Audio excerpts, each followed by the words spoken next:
Before we begin, please be advised that this story contains themes of psychological suspense, mystery, and potentially unsettling content. Listener discretion is advised. Imagine finding a cassette tape, dusty and forgotten, with a single crudely scrawled label. Do not listen. Not fragile. Not memories. Just a stark absolute command, etched in what looked like hurried, desperate handwriting. That's exactly what Michael Davis stumbled upon last summer, tucked away in the deepest corner of his late grandfather Robert's attic, hidden beneath a stack of old National Geographic magazines and a moth-eaten army blanket. Michael was a pragmatic guy, an engineer by trade. He believed in logic, in observable facts.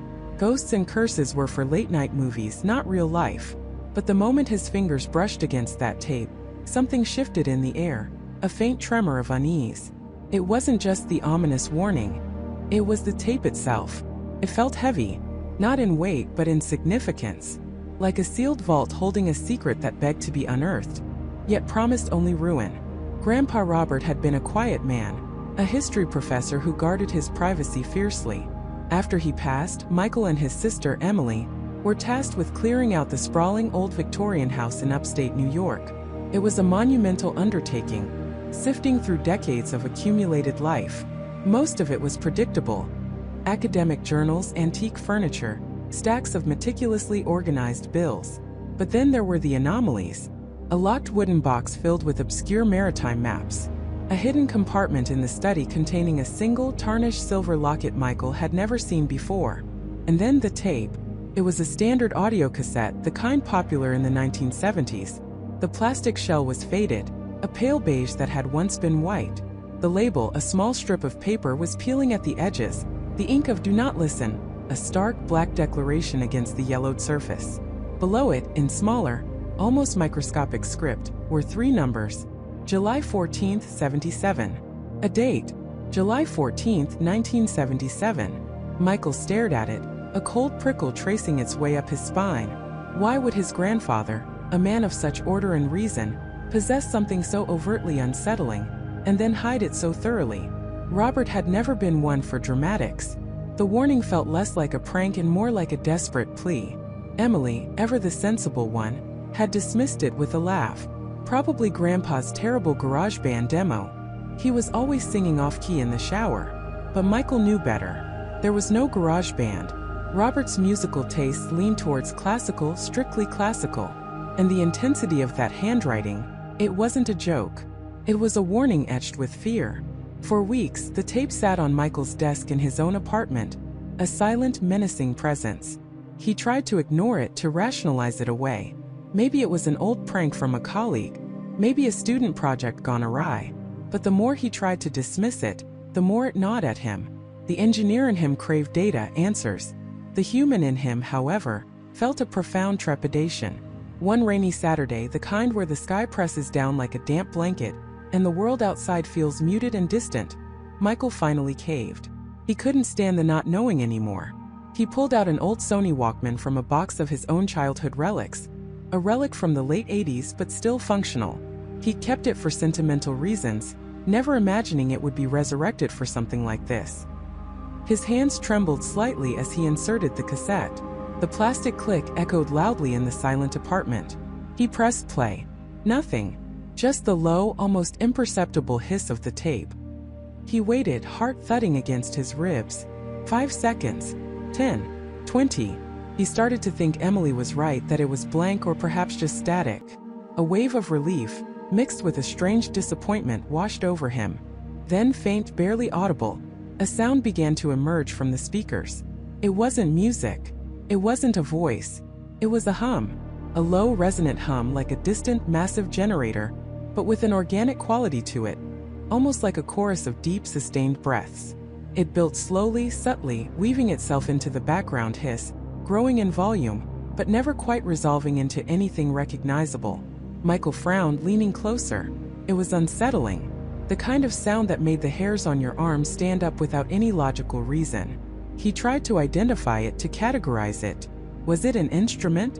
An animal? A strange environmental recording? He couldn't place it. Then beneath the hum he heard something else. A whisper. Not words, not yet. Just the faint, breathy exhalation of someone speaking. or trying to speak. It was so indistinct, Michael wondered if he was imagining it, if his mind was trying to impose order on random noise.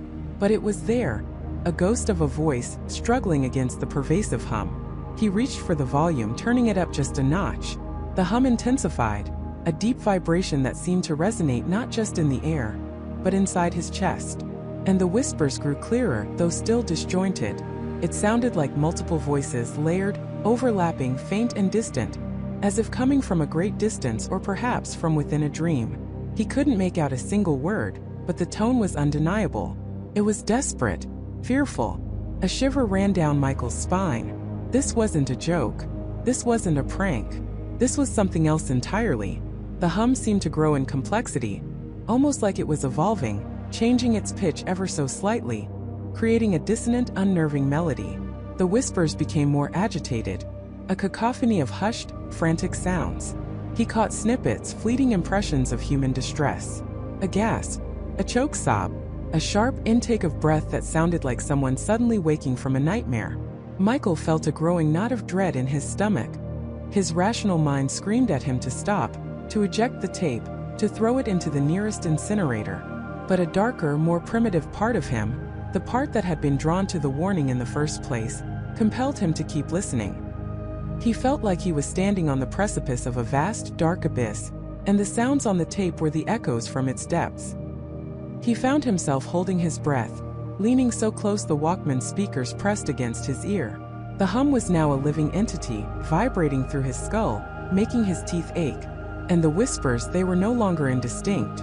They were coalescing, forming patterns, though still maddeningly unclear. But the emotion was palpable. Terror. Pure, unadulterated terror. He could feel it radiating from the cheap plastic of the Walkman, seeping into his very bones. Suddenly, the whispers coalesced into a single agonizing scream. It was cut short, abruptly, as if a hand had been clapped over a mouth, or a throat had been silenced. The hum, for a split second, wavered, then surged, growing louder, more dominant, almost drowning out everything else. Michael yanked the headphones off, his heart hammering in his chest, his breath coming in ragged gasps. He was trembling profoundly, uncontrollably. The silence of his apartment rushed in, but it wasn't a comforting silence. It was a silence that felt heavy, pregnant with unspoken horrors. He could still feel the hum vibrating just beneath his skin, and the echo of that cut-off scream resonated in his ears. He stared at the Walkman, then at the cassette tape, nestled innocently in its compartment. The label, "Do Not Listen," seemed to pulse with a dark energy, its warning no longer a mystery, but a terrifying reality. He had ignored it, and now he felt irrevocably changed, tainted by whatever dark force had been unleashed through those speakers.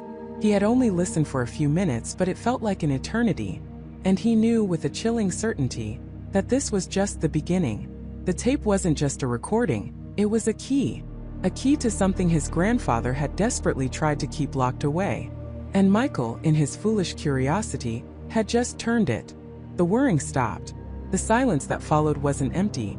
It was a vacuum, sucking the air from Michael's lungs, leaving him gasping in a room suddenly devoid of warmth. His grandfather's voice, distorted and desperate, still echoed in the terrifying stillness. "They're coming for me. They'll find you." Michael sat frozen, the headphones still clamped to his ears, the magnetic tape now slack and still. His skin crawled with a cold, creeping dread that had nothing to do with the temperature of the room.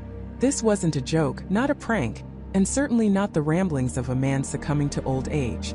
This was real. Terrifyingly, unequivocally real. The weight of his grandfather's warning pressed down on him, a physical burden. He hadn't just uncovered a secret, he'd been implicated in it.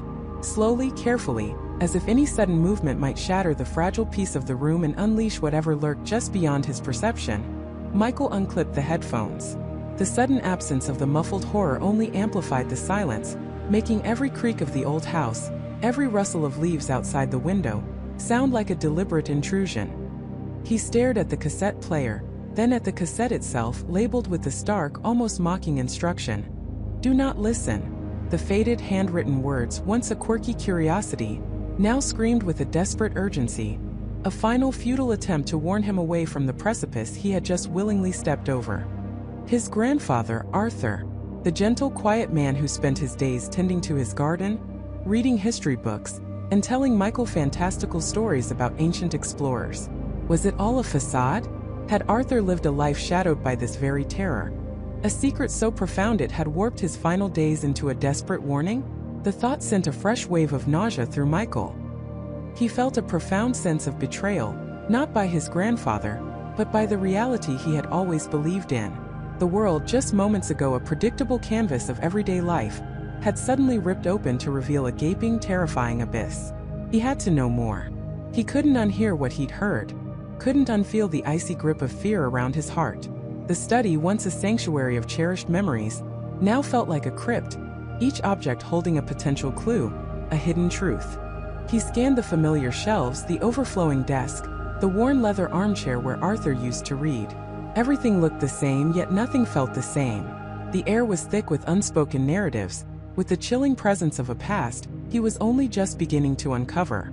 Driven by an impulse he couldn't control, a morbid curiosity battling with an overwhelming urge to flee, Michael began to search. Not a casual rummage, but a frantic, almost desperate hunt. He pulled out drawers, scattering old pens and forgotten trinkets. He ran his hands along the spines of books, feeling for anything loose, anything out of place. He tapped along the wooden panels of the desk, listening for hollow sounds, for the telltale sign of a hidden compartment. His heart hammered against his ribs, a frantic drumbeat against the silence. Minutes bled into what felt like hours. Dust motes danced in the slivers of sunlight piercing the heavy curtains, oblivious to the growing panic in Michael's chest. He found nothing, only the usual clutter of a life well lived, well documented, but seemingly devoid of any overt secrets. Frustration began to mix with his fear. Was the tape an isolated incident? A final, terrifying delusion? He almost wanted to believe it, to dismiss it, but the chilling certainty in his grandfather's voice, that primal scream of terror, wouldn't allow it. He was about to give up, to put everything back and try to convince himself he'd imagined it all, when his hand brushed against a loose panel on the side of the desk, hidden behind a stack of old National Geographic magazines. It wasn't obvious, just a slight give, a barely perceptible shift in the wood. His fingers explored the seam, finding a small, almost invisible latch. With a click that sounded deafening in the quiet room, the panel swung inward, revealing a shallow, dark recess. Inside, nestled amongst a few yellowed letters tied with twine, was a small leather-bound journal. It was old, its cover scuffed and faded, the pages within promising secrets. Michael's breath hitched. This was it. This was the key. He pulled it out, his fingers trembling, the leather surprisingly cold against his skin. He opened it to the first page. The handwriting was his grandfather's, neat and precise, but the content was anything but. The entries were dated, spanning several years, starting from the late 1960s. They weren't personal reflections or daily anecdotes. They were observations. Cryptic, unsettling observations. October 12, 1968. The whispers began again tonight. Faint but distinct. Always when the moon is new. They speak of patterns, of convergence. November 3, 1968. Saw him again. The man in the gray hat. Always watching, never moving. Is he real? Or am I finally losing my grip? December 20th, 1968. The coincidences are stacking up. Too many. The symbols appearing in strange places. They're trying to communicate. Or warn. Michael's eyes raced across the pages, devouring the disjointed entries. His grandfather wasn't just paranoid. He was meticulously documenting his paranoia, his fear. The journal wasn't a diary. It was a logbook of terror, a slow descent into a reality Michael couldn't comprehend. The words painted a picture of a man haunted, not by ghosts, but by something far more insidious and organized. The watchers, the patterns, the convergence. What did it all mean? He skipped ahead, desperate for clarity, for a single tangible explanation.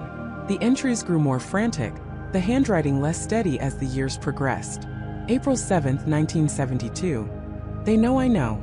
The dreams are vivid now. The faces in the dark. They want the truth buried. I must hide it. For Michael. That last line hit Michael like a physical blow. For Michael. His grandfather had known. He had been trying to protect him. From what? The fear intensified, taking on a new, personal dimension. He wasn't just an accidental discoverer. He was a target. He slammed the journal shut. The silence of the study, once merely unsettling, now felt actively hostile. He felt exposed, vulnerable. Was he being watched right now? Was someone outside, beyond the old lace curtains, observing his every move? He walked to the window, pulling back a corner of the fabric. The street was empty, bathed in the soft afternoon light. A lone squirrel chattered in the oak tree. Everything seemed normal, utterly mundane. But Michael's perception had irrevocably shifted. The mundane was now a thin veil, easily torn, revealing the sinister undercurrents beneath. He tried to shake off the feeling. He needed to clear his head, to get some distance from the suffocating atmosphere of the study. He left the journal on the desk, half hidden by a stack of books, and walked out, closing the door behind him with a soft click that felt strangely final. Later that evening, he tried to act normal. He went to his favorite coffee shop, ordered his usual latte, and even managed to scroll through social media for a few minutes. But the words from the tape, the cryptic entries from the journal, replayed constantly in his mind. Every casual glance from a stranger, every passing car, every distant siren, seemed imbued with a new sinister meaning. His friend Sarah called. "Hey, you sound weird," she said, her voice bright and oblivious through the phone. "Everything okay? You missed our usual Tuesday night movie marathon." "Yeah, just a lot on my mind," Michael mumbled, trying to sound nonchalant. He wanted to tell her, to unload the terrifying burden onto someone else, but how could he? "My grandfather. I found some old stuff. Kind of a family secret thing." Sarah paused. "A family secret? Like a hidden fortune or a long-lost love child?" she joked, trying to lighten the mood. "Something weirder," Michael said, his voice dropping. "Something unsettling." He couldn't bring himself to say more. How do you explain a tape recording of a dying man warning you about them, and a journal detailing years of paranoid observations about watchers and patterns without sounding completely unhinged? "Well, if it's got you this freaked out, maybe you should just burn it," Sarah suggested, her tone now laced with genuine concern. "Some secrets are better left buried, you know?" Her words, intended to comfort, only solidified Michael's resolve. He couldn't burn it. He couldn't walk away. He was already too deep. And then, as if on cue, his phone buzzed with an incoming call from an unknown number. He hesitated, a cold knot forming in his stomach. He answered. Silence. Not dead air, but a faint, almost imperceptible static, like the distant hum of an old radio. He held the phone to his ear, listening intently. Then a soft click and the line went dead. Michael stared at his phone, his hand trembling. It could have been a telemarketer, a wrong number. But deep down he knew it wasn't. The call felt connected, a silent, chilling confirmation that his paranoia might not be paranoia at all. They knew, or someone knew. He immediately called Sarah back. "Did you just call me?" he asked, his voice strained. "No, why?" she replied, sounding confused. "I just hung up a few minutes ago." "Never mind," he said quickly, trying to mask his rising panic. "Just, my phone's acting up." He hung up, his mind racing. The anonymous call. The static. It was too much of a coincidence. He looked around the coffee shop, suddenly acutely aware of every face, every pair of eyes. Were they watching him? Was the man in the gray hat from his grandfather's journal still out there, still watching? He left his half-finished latte and practically ran out of the coffee shop, the comfortable evening air now feeling oppressive and watchful. He drove home, his eyes constantly darting to the rearview mirror, convinced he was being followed. No one was there, but the feeling persisted, a prickling sensation on the back of his neck. Back in the supposed safety of his own house, Michael found himself drawn back to the study, to the journal. He needed more. He needed answers. He picked up the leather-bound book again, flipping through the pages, searching for any detail he might have missed, any name, any location. His gaze fell on a particular entry from 1973. It was shorter, more cryptic than the others. "The second truth," it read, "is in the music box. The melody hides the map. Only when the song ends will the path be clear."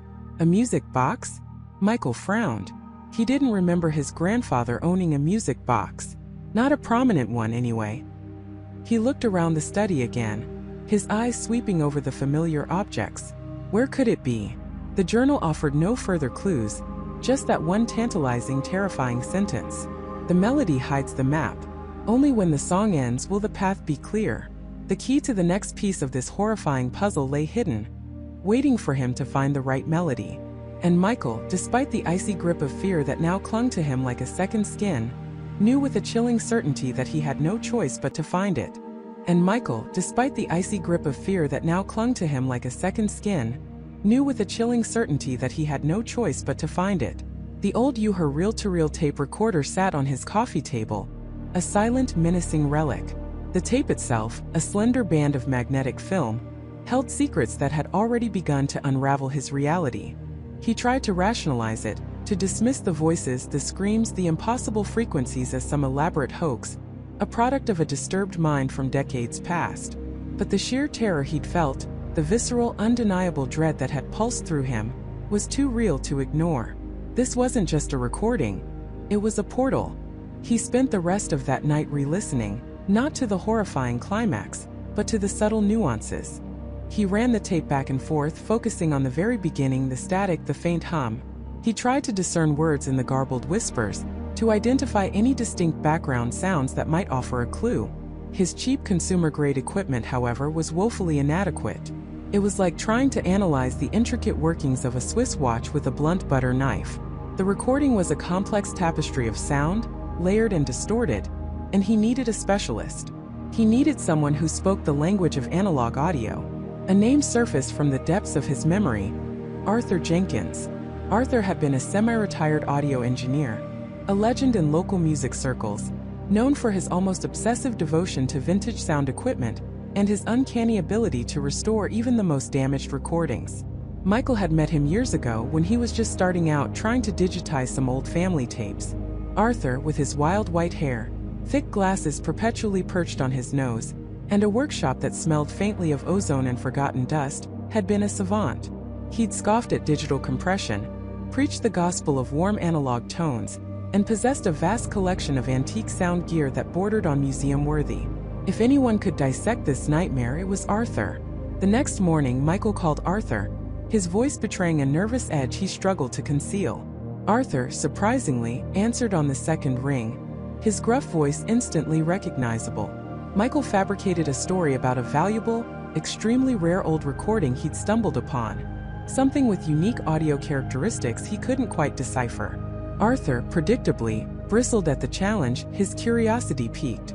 He agreed to an immediate consultation. Arthur's workshop was exactly as Michael remembered: a labyrinth of shelves overflowing with reels, cassettes, vacuum tubes, and circuit boards.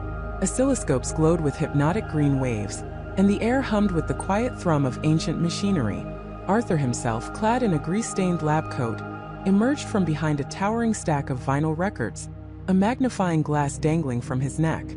"Michael, my boy, haven't seen you since '98, was it? Still chasing those digital ghosts, are we?" Arthur's eyes twinkled behind his thick lenses. "Arthur, good to see you. No, actually, I found something different. Something very analog."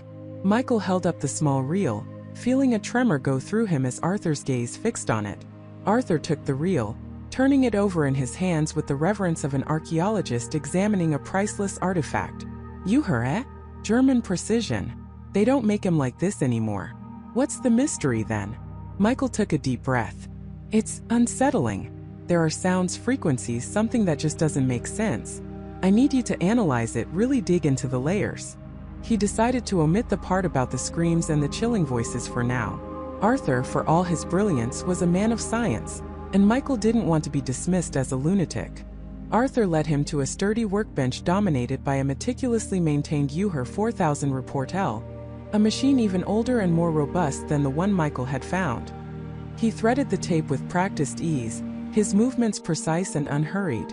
Michael watched, his heart hammering against his ribs, a cold knot forming in his stomach. He wasn't just exposing the tape. He was exposing himself to Arthur, bringing him into the periphery of this growing darkness. Arthur donned a pair of heavy, over-ear headphones, adjusted a dial and pressed play. The familiar hiss of static filled the quiet workshop, a sound that now sent shivers down Michael's spine. Arthur listened intently, his brow furrowed in concentration. His fingers danced over the various knobs and switches on an array of vintage equalizers and spectrum analyzers. Minutes stretched into an eternity. Michael watched Arthur's face for any reaction, any flicker of recognition or surprise. Arthur remained impassive, a human instrument tuning into an alien frequency. Then he paused the tape. He pulled off his headphones, his expression unreadable. "Well, Michael," Arthur said, his voice surprisingly calm, "you certainly weren't exaggerating. This isn't just different. This is remarkable and profoundly disturbing." Michael felt a wave of relief mixed with profound dread. Arthur heard it too. "What is it?" he managed to ask, his voice barely a whisper. "The frequency modulation is unlike anything I've encountered outside of experimental military applications from the Cold War era," Arthur explained, his eyes glinting with a mixture of professional curiosity and nascent alarm. "It's not just distorted, it's engineered to be disorienting. And the layers are fascinating. There's a primary audio track, yes, but underneath it, woven into the very fabric of the recording, are multiple sub-frequencies, some barely within the range of human hearing, others well beyond it." He put the headphones back on, motioning for Michael to listen through a secondary pair connected to the console. Michael hesitated, then slowly put them on.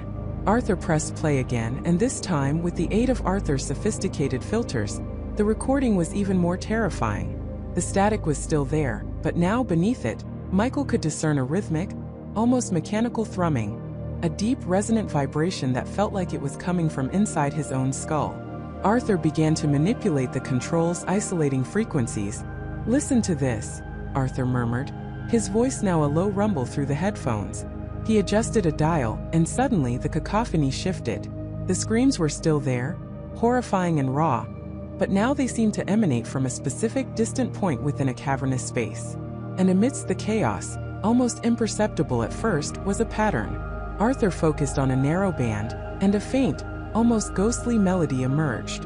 It was disjointed, broken, swallowed by the surrounding noise, but undeniably a tune. Michael strained to identify it. Sounded familiar somehow. A children's rhyme? A lullaby? But twisted, played in reverse, or perhaps just incredibly fragmented. "There!" Arthur exclaimed, pointing a gnarled finger at a glowing oscilloscope screen where a complex waveform twisted and pulsed. "That's the melody you were hinting at, isn't it? It's buried deep, almost masked by white noise. It's a very specific sequence of notes, repeated with slight variations. But it's not just a tune. It's almost like a key." Michael's blood ran cold. "A key? What do you mean?" "It's repetitive, almost hypnotic, and it seems to be interacting with the other frequencies," Arthur explained, his voice hushed with a new kind of reverence. "It's not just music, it's a signal, and it's interacting with something else on this tape." He adjusted another dial, and the melody became clearer, though still heavily distorted. Michael suddenly recognized fragments of it. It was "Twinkle, Twinkle, Little Star," but slowed down, stretched, and played with an eerie metallic echo. "And listen to this," Arthur continued, isolating another frequency band.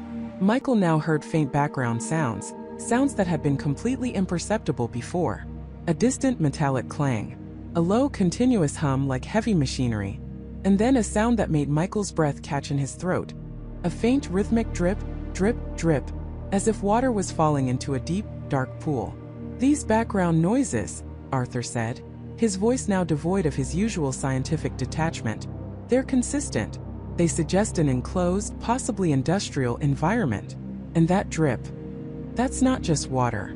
It has an odd resonance, almost like it's echoing in a vast space."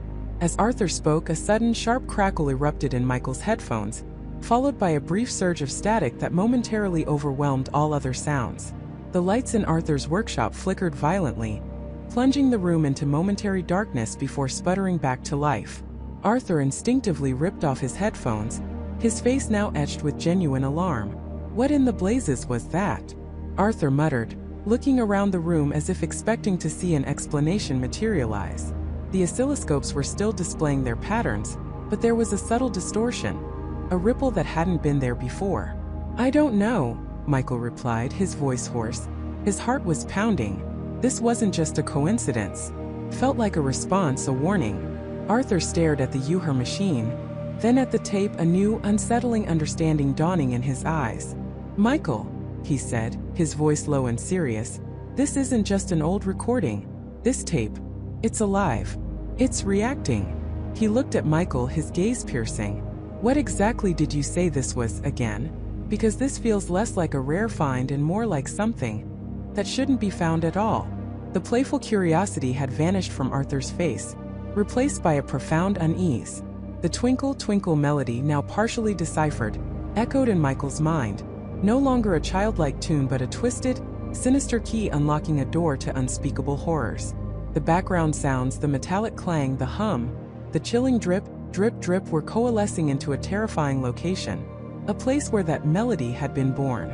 Michael knew with a certainty that chilled him to his bone that the recording wasn't just playing for him, it was playing with him. And the next piece of this horrifying puzzle was now a specific, dreadful lullaby, leading him to a place he was terrified to find. Michael felt the cold dread seep into his bones, a certainty that the recording wasn't just playing for him, it was playing with him. And the next piece of this horrifying puzzle was now a specific, dreadful lullaby, leading him to a place he was terrified to find. The melody wasn't explicit, not a full song, but a series of distinct, almost ethereal notes woven into the background static of the recording, emerging just after the last spoken word, a fleeting, haunting tune that he couldn't shake. It was a fragment barely there, yet it resonated with an ancient, unsettling familiarity Michael couldn't place. He replayed the segment countless times, isolating the sound, trying to amplify it, using every piece of audio software he owned. Each loop sent a shiver down his spine. It wasn't a sweet, soothing melody, but something mournful, almost a dirge disguised as a child's song. It twisted the very concept of comfort into something sinister. He spent the next few days in a fog of obsession, the spectral tune echoing in his mind. He scoured online databases, forums dedicated to obscure folklore, regional music archives, anything that might harbor such a specific, unnerving lullaby. He typed in descriptions, hummed the notes into sound recognition apps, desperate for a match. Hours blurred into days, fueled by stale coffee and a growing sense of isolation. His apartment became a war room, littered with printouts, scribbled notes, and an ever-present hum of the looping melody from his speakers. Finally, after nearly 72 hours of relentless searching, a faint glimmer appeared. Deep within a forgotten corner of a local historical society's digital archive, buried under a collection of local legends and obscure town histories from the 1970s, he found it. A short, almost throwaway mention in an old newspaper clipping from the Fairhaven Ledger, dated October 1976. The headline was innocuous enough: Fairhaven's own spooky tales shared at local library event. But within the article, among descriptions of ghost stories and local superstitions, was a reference to the Weeping Willow Lullaby. The description was sparse but chilling. An old local tune, sung to children in the more isolated parts of the county, particularly around the abandoned Willow Creek Orphanage, now known as the Fairhaven Youth Detention Center. Legend says it was sung by a distraught mother searching for her lost child, and that its melody can still be heard on the wind near the old willows by the creek, especially on cold, moonless nights. Willow Creek Orphanage. The name hit Michael like a physical blow. An abandoned orphanage. Of course, it fit the narrative of the recording's bleakness, the sense of lost innocence and underlying despair. The fact that it was now a youth detention center, a place of confinement and despair, only amplified the dread. He felt a cold knot tighten in his stomach. This was the place. The lullaby wasn't just a clue. It was a signpost pointing directly to a location steeped in suffering. He immediately pulled up maps. Fairhaven wasn't far, a couple of hours' drive north of his own town, a quiet, unassuming place he'd only ever passed through on his way to the mountains. The orphanage, or rather the detention center, was located on the outskirts, nestled near a winding creek and, as the article mentioned, a stand of ancient willow trees. The images he found online were stark. A formidable institutional brick building, surrounded by high fences, topped with razor wire. Even in photos, it exuded a palpable sense of confinement and sorrow. His first instinct was to drive there immediately, but something held him back. The recording had been subtle, insidious. It wasn't just giving him clues.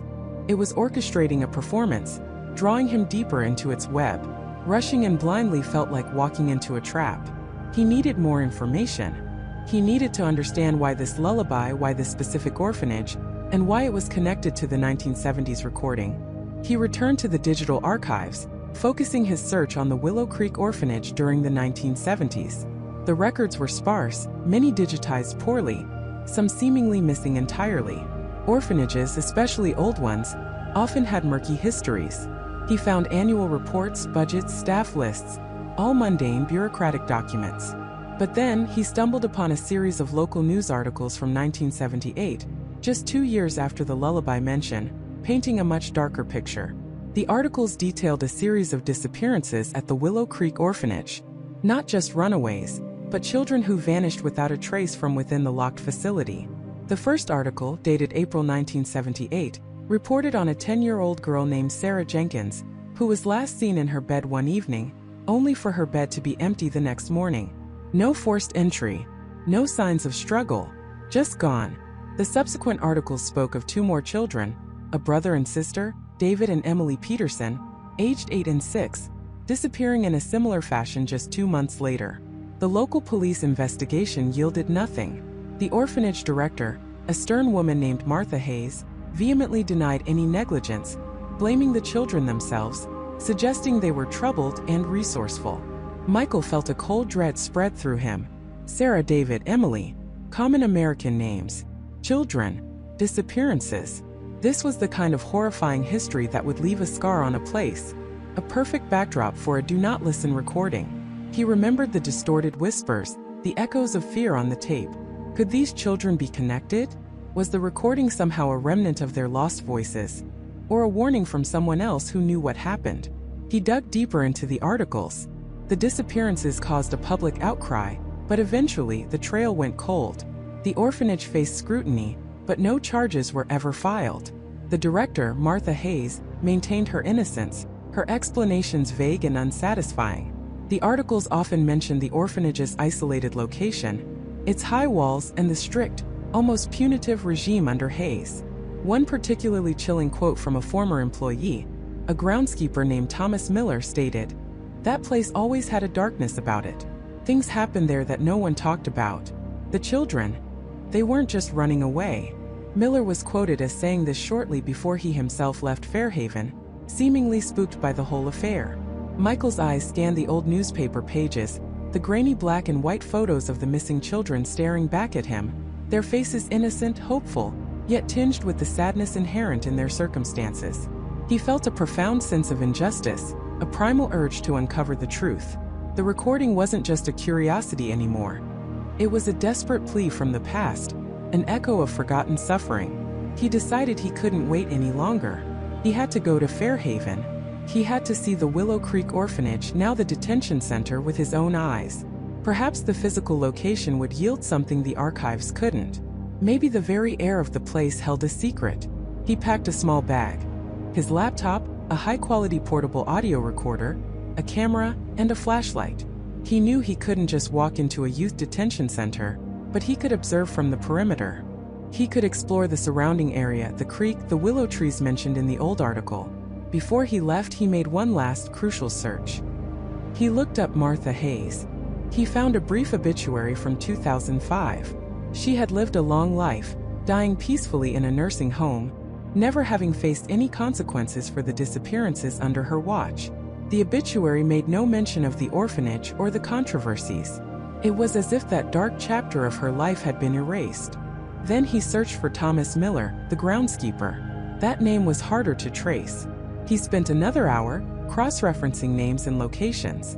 Eventually, he found a recent address for a Thomas Miller in a small town about an hour's drive from Fairhaven, a quiet rural community called Meadowbrook. The age matched. Could it be the same man? The one who said things happened there that no one talked about? A new possibility sparked in Michael's mind, a flicker of hope amidst the growing dread.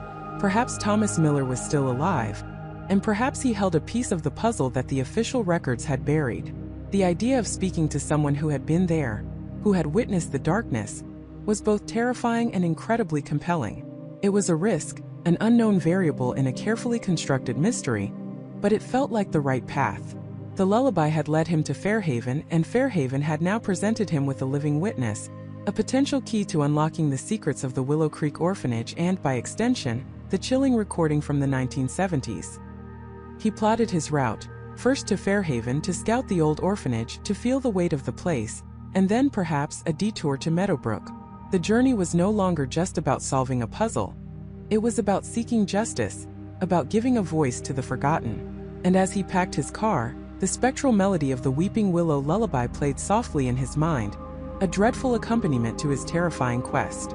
He knew with a horrifying certainty that he was stepping into a darkness far deeper than he could have imagined, and that the recording was still calling the shots, pulling him ever closer to the heart of its unspeakable secret. The air around Michael thickened, not just with the chill of the coming night, but with a palpable sense of unseen pressure. The recording, silent for now, hummed beneath his skin, a phantom vibration in his bones, urging him forward, a relentless current pulling him into the deep. His logical mind screamed for him to stop, to burn the tape, to forget Elias Thorne and the nightmare he'd unleashed, but the primal fear that now ruled him was intertwined with an equally primal, insatiable hunger for answers. He had to know. He had to understand what unspeakable secret lay at the heart of that distorted voice, what power it wielded. His initial attempts to find Elias Thorne were met with dead ends. Online searches yielded nothing but a few obscure academic mentions of a Drive E. Thorne, from the late 60s, quickly vanishing from the public record around 1972. No photos, no detailed biographies, just a digital ghost. The name Blackwood Institute, that had surfaced in his fevered imaginings, felt like an echo, a half-remembered dream, and produced even less. It was as if Elias Thorne had simply ceased to exist, wiped from the collective memory of the internet. The frustration clawed at him, a sharp contrast to the chilling calmness the recording seemed to instill whenever he felt a flicker of doubt. It was a cruel paradox. The more he resisted, the more the recording asserted its dominion, twisting his will, focusing his obsession. He remembered Sarah Hayes, a brilliant but eccentric historian he'd met years ago through a mutual friend. She specialized in forgotten local histories, obscure academic papers, and the kind of dusty archives no one else bothered with. If anyone could unearth a phantom from the 1970s, it was Sarah. He called her, his voice a little rougher, a little more strained than he intended. He tried to sound casual, but the tremor in his hands, the faint ringing in his ears betrayed him. "Hey Sarah, long time. Listen, I'm working on something. A bit of an unusual research project. I'm looking for an Elias Thorne. Academic type, probably active late 60s, early 70s. Anything ring a bell?" Sarah, always perceptive, picked up on his unease immediately. "Michael? You sound off. Everything okay?" He brushed it off, blaming a bad cold, a late night. She was skeptical but agreed to poke around. "Thorne, you said? I'll check some university archives, old local papers. Give me a few days." A few days stretched into an agonizing week. Michael spent it in a state of heightened anxiety, sleeping fitfully, the recording playing on a loop in his mind, though he hadn't touched the physical tape since his last terrifying encounter. He felt its presence, a cold, watchful eye, even when it wasn't physically near. He jumped at shadows, mistook creaking floorboards for whispers, and found himself staring blankly at walls for hours, lost in a labyrinth of half-formed thoughts and chilling images. Then Sarah called back, her voice tight with an unfamiliar apprehension. "Michael, you need to tell me what this is about. I found something, but it's unsettling." His heart hammered against his ribs. "What is it, Sarah? Just tell me." "Elias Thorne," she began, her tone hushed. He was a professor of experimental psychology at the regional university back then. Extremely gifted, a visionary, some said. But he was involved in a project, the Elysium Project. It was highly secretive, funded by some private benefactors, not the university itself. It was based out of an old decommissioned military research facility deep in the Blackwood Forest, about an hour out of town. Michael felt a jolt. Blackwood. The name echoed the one that had surfaced in his delirium. "What was it about?" he pressed, his voice barely a whisper. "That's the disturbing part," Sarah continued. "The official records are sparse, almost entirely expunged. But I found a few fragments in some archived local newspapers from '72, buried deep in the classified section. Short, cryptic notices about a facility closure due to unforeseen circumstances and personnel reassignments. And then a tiny, almost unreadable blurb in an old academic journal from a rival university, criticizing Thorne's work as ethically dubious and dangerously misguided. It mentioned something about sensory deprivation and auditory stimuli leading to unpredictable psychological outcomes. Michael gripped the phone, his knuckles white. Auditory stimuli, he repeated, the words tasting like ash. The recording. What recording, Michael? Sarah's voice sharpened with concern. You need to be straight with me. This feels bigger than just some research project. There are rumors, old wives' tales really about that facility. Locals called it the Whispering Woods. Said strange things happened there after it closed. People getting lost, hearing voices, animals acting erratically. Sarah, I appreciate your help, but I need to go there, Michael said, the words feeling less like a decision and more like an imperative. The recording was thrumming again, a low, insistent hum vibrating through his chest. Michael, no. Are you insane? That place has been abandoned for 50 years. It's probably falling apart, dangerous. And what if those rumors aren't just rumors? Her voice was filled with genuine fear, a fear that mirrored his own, but which he was now powerless to heed. I have to, he repeated, the words escaping him like a breath he couldn't hold back. He gave her a vague excuse about needing to verify something for his story, a lie that felt thin and transparent even to his own ears. He knew she didn't believe him, but he couldn't afford a confrontation. Not now. The recording demanded his attention, demanded his obedience. He hung up, the silence after Sarah's worried protestations feeling immense and heavy. The map Sarah had sent him was crude, a photocopy of an old topographical survey. The location of the Elysium project was marked with a fading red X, deep within a dense, unnamed section of the Blackwood Forest. It was a place designed to be forgotten, deliberately hidden from prying eyes. The drive was long, the paved roads giving way to gravel, then to little more than a pair of muddy ruts disappearing into a canopy of ancient, gnarled trees. The air grew colder, the light dimmer, even in the middle of the day.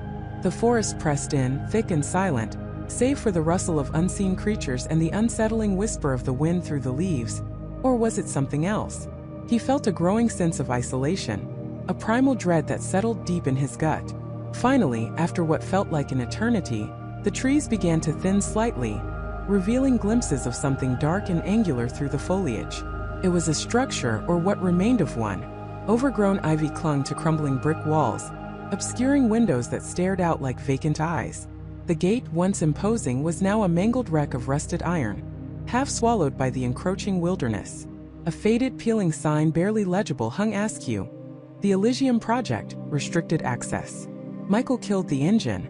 The silence that followed was profound, broken only by his own ragged breathing. The recording inside him was screaming now, a cacophony of silent urgency, pulling him towards the dilapidated building.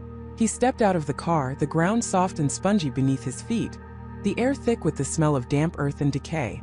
The facility was a sprawling complex of low-slung buildings, interconnected by covered walkways, all in various states of disrepair. Windows were shattered, doors hung open on broken hinges, revealing glimpses of darkened, empty rooms. The forest had begun its slow reclamation, roots cracking through concrete, vines snaking through every crevice. He pushed through a sagging door, stepping into what looked like a reception area. Dust motes danced in the shafts of weak sunlight filtering through broken windows.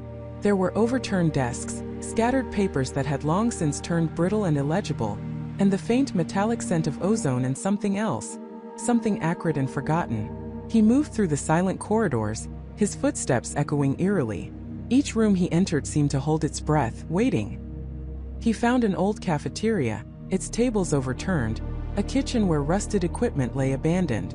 Then, he came to a section that felt different. The air here was colder, heavier. The walls were lined with soundproofed panels, torn and peeling, revealing the thick insulation beneath. This was it, the research wing. He found what looked like an observation room, a large pane of scratched, one-way glass overlooking a smaller, completely dark chamber. He tried the door to the chamber, but it was jammed, sealed by decades of disuse. The recording thrummed violently now, a pulse of static in his brain, urging him, guiding him to another room. This room was smaller, an office perhaps, or a private study. A single heavy wooden desk remained, miraculously intact, though covered in a thick layer of dust. And on that desk, half hidden beneath a fallen section of ceiling plaster, was a leather-bound journal. Its cover was faded, its pages yellowed, but it was unmistakably Elias Thorne's. Michael snatched it up, his breath catching in his throat. This was it, the heart of the mystery. He opened it, his fingers trembling, and began to read the elegant, precise handwriting, dated from the early 1970s. Asterisk entry 147. Subject Delta 7 continues to show remarkable auditory sensitivity. The frequency modulation experiments are yielding unprecedented results. The initial noise has begun to coalesce to form patterns.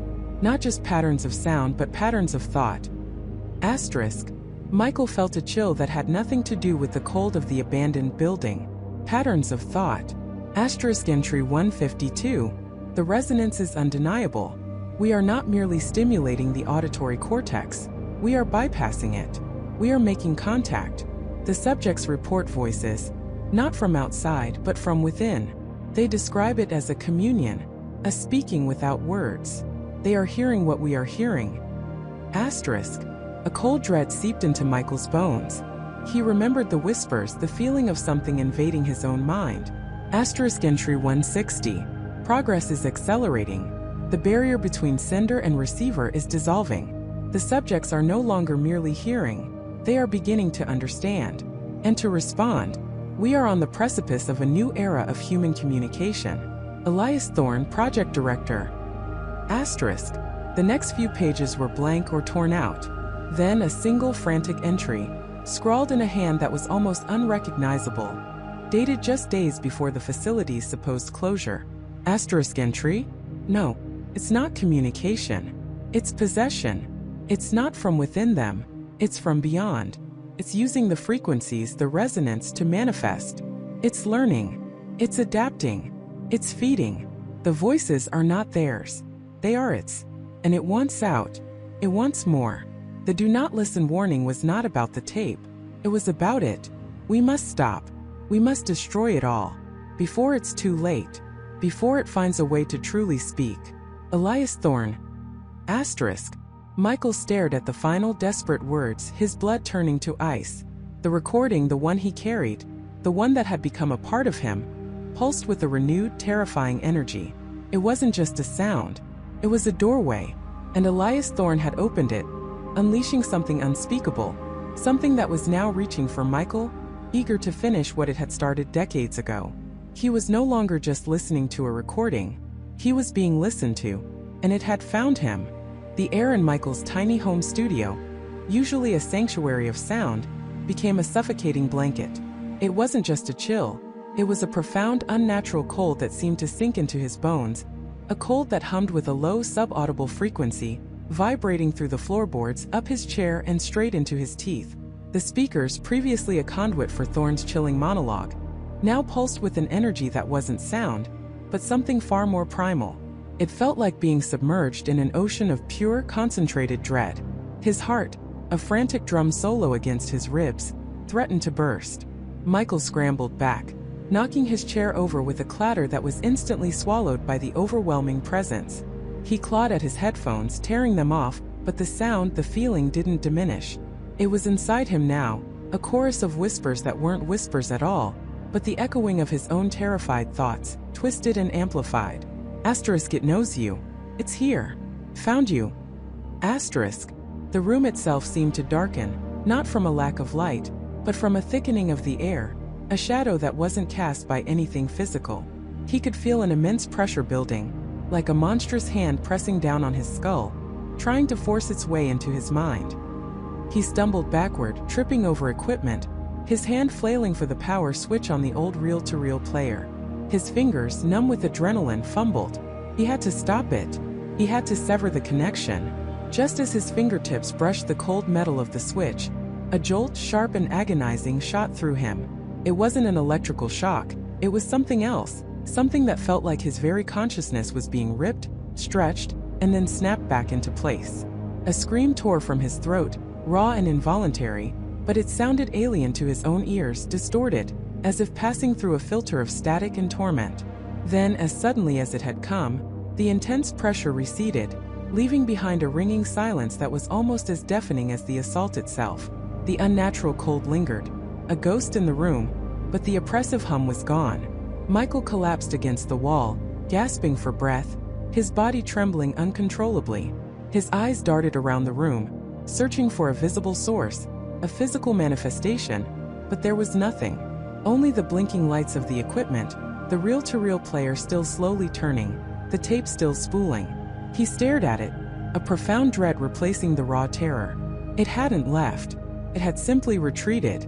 Or perhaps more accurately, it had finished its initial intrusion. It had marked him. Michael dragged himself up, his muscles screaming in protest. He had to get out. He had to tell someone. He grabbed his phone, his fingers slick with sweat, and dialed Jessica's number. It rang once, twice, 3 times. Each ring was a tiny reprieve, a return to normalcy. But the silence between them was pregnant with unnatural stillness. "Michael? Everything okay? You sound frantic." Jessica's voice, clear and steady, was a lifeline. "Jessica, you won't believe me," he started, his voice hoarse. "But it's real. Everything Thorne said, everything he feared. It's real. And it found me. It was here in my studio. I felt it. It was trying to get inside my head." There was a pause on the other end, a beat of silence filled with the faint hum of the phone line. "Michael, slow down. What are you talking about? The recording? You finally listened to the whole thing?" "More than listen, Jess. I opened something. Thorne opened it and I let it out again. It's not just a recording. It's a prison. Or a gateway. And it's not contained anymore. Touch me, Jessica." I felt it. It felt like pure concentrated thought, but not human. It was cold, so cold, and it tried to pull something out of me. He could almost hear Jessica chewing on her lip, a habit she had when she was thinking deeply, processing something she initially wanted to dismiss. Okay. Michael, listen to me. This is important. Did you record it? Did you capture any of this? Any anomalies on your equipment?" His gaze fell to the reel-to-reel player still running. "No, I didn't think to. I just wanted it to stop. But the tape is still going. Maybe it recorded something on the other track? Or maybe it is the recording." He felt a shiver run down his spine. What if it's not a recording of something, but the thing itself manifesting through the sound? "That's a theory," Jessica said, her voice now edged with a professional curiosity that warred with concern. "Look, don't touch anything else. Don't play it again. Just turn it off. Unplug it. And then get out of there. Come to my place. We need to talk, and you need to be somewhere safe. Did you ever find Thorne's other notes? The ones you said he might have kept separately." Thorne's notes. The other boxes. Michael remembered the vague, unsettling feeling he'd had when he'd first acquired the collection, a sense that some pieces were missing or deliberately separated. I don't know, Jess. I only got what was in the main lot. The recording, the fragmented journal. I assumed that was it." "Well, if this thing is as real as you say, and Thorne was trying to contain it, he wouldn't have put all his eggs in one basket. He would have kept contingency plans, explanations, maybe even countermeasures, separate, untouched by the main artifact," Jessica reasoned, her voice picking up a determined edge. "Think. Who else would have handled his estate? Who would have known about all his possessions?" The question hung in the air, a new thread in the tapestry of dread. Thorne, the reclusive sound engineer. Who would know anything about his personal effects beyond the auction house? He had no known family listed in the initial paperwork, but there was one name that had appeared sporadically in the margins of Thorne's journal, always in conjunction with a series of numbers or a location. A name Michael had dismissed as a colleague or a distant acquaintance. David. There was a David, Michael murmured, his mind racing, sifting through the vague memories of Thorne's scrawled notes. David Miller. Thorne mentioned him a few times. Sometimes a phone number next to it, sometimes an address in a different state, but always a note about the project or the research. He seemed to be Thorne's only real contact outside of his immediate work, someone he confided in, or at least collaborated with. "David Miller," Jessica repeated, sounding like she was already typing on a keyboard. "Okay, Michael, that's a lead. A solid one. But first you need to disconnect that player. And then get over here. Now, don't waste another second in that room." Michael nodded, though Jessica couldn't see him. He felt a profound weariness, a mental exhaustion that went beyond simple fear. He reached for the power switch again, this time with a grim determination. His fingers closed around the cold plastic, and he flicked it off. The gentle whirring of the tape deck died, plunging the room into an immediate heavy silence. He then pulled the plug from the wall socket, severing the last physical connection to the device. The silence that followed was not empty. It was watchful. He could still feel the lingering cold, the echo of the alien presence. It was like a scent left behind in a room, subtle but undeniable. He knew with a terrifying certainty that turning it off hadn't made it go away. It had simply cut the immediate tether. The entity was still out there, and it was still listening. He grabbed his laptop, stuffing it into his backpack along with the reel of tape itself. He couldn't leave it behind. It was dangerous, yes, but it was also the key. The only key. He practically ran out of his apartment, locking the door with trembling hands, the image of that unseen presence reaching for him still vivid in his mind. As he drove to Jessica's place, the world outside seemed strangely normal, oblivious to the terror that had just unfolded in his small studio. Cars honked, people walked their dogs, the streetlights hummed. But Michael felt utterly disconnected, like he was seeing it all through a pane of distorted glass. He kept checking his rearview mirror, a primal instinct overriding logic, convinced he would see a ripple in the air, a shadow that moved against the light, following him. He arrived at Jessica's apartment building, his heart still thumping erratically. She met him at the door, her expression a mix of concern and intense curiosity. "You look like you've seen a ghost," she said, pulling him inside. "Worse," Michael replied, dropping his bag onto her couch. "I think I felt a consciousness. Something ancient, something that shouldn't exist. And Thorn, he didn't just record it. He somehow captured it. Or tried to. And I just let it out." Jessica led him to her kitchen, pouring him a glass of water. "Okay, let's take this from the top. Every single detail. What exactly did you hear? What did you feel? We need to understand the mechanism here. How did Thorn do it? And more importantly, how do we put it back?" As Michael recounted the chilling climax of Thorn's recording, the final desperate plea, the sudden shift in the soundscape, and the terrifying intrusion into his own mind, Jessica listened intently, making notes on her tablet. She was clinical, focused, her journalistic instincts taking over. "So, it seems to be frequency-based," she mused. Thorn was experimenting with specific sound frequencies, perhaps to create a resonance, a portal. And his final words, "Don't listen. Don't let it in." He wasn't just warning people not to hear the recording. He was warning them not to complete the circuit, not to provide the human consciousness necessary for it to fully manifest. "But why me?" Michael asked, a fresh wave of dread washing over him. "Why did it target me specifically? Why not Thorn when he first played it back? Or anyone who might have listened to fragments of the tape before I got it?"